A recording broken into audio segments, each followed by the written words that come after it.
everyone hear me? Yes. Well, fortunately today, the word of the day is perseverance. So I can start the speech off with a cheap applause. Now, this is my icebreaker. So I'd like to follow the template of previous speakers who look to incorporate the theme or mission or message that the Toastmaster chose to evoke and to create a better environment, or the environment that they chose to.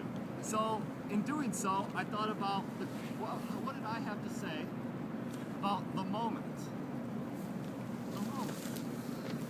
I thought about this for about 5 seconds and realized I have no idea what moment he's talking about.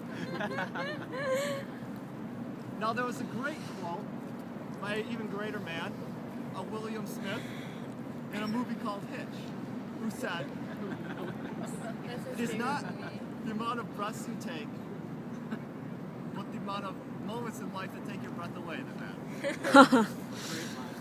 So I love that movie, I love the quote, but I think that society has taken it the wrong way. Because when we speak of these moments, we're often transfixed on these ideas of grandiose accomplishment.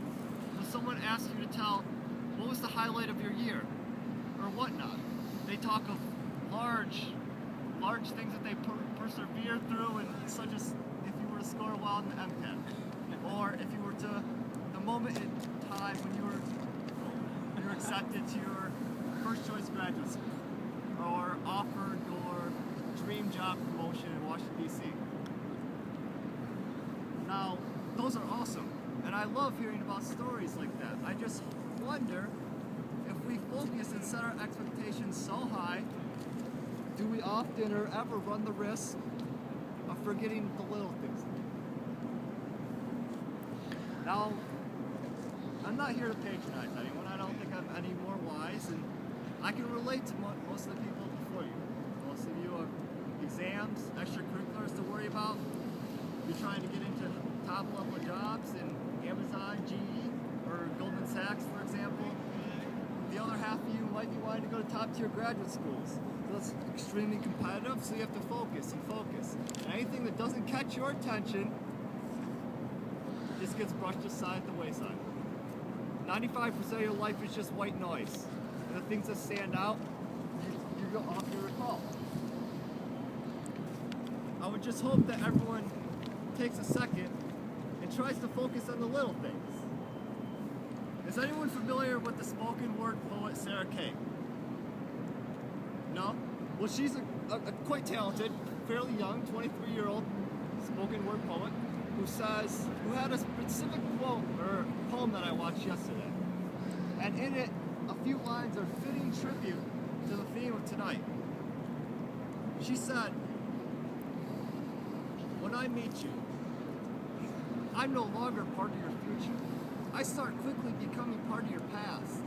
But in that instant, I get to share your present, and you get to share mine. And that is the greatest present of all." So I want you to think about that.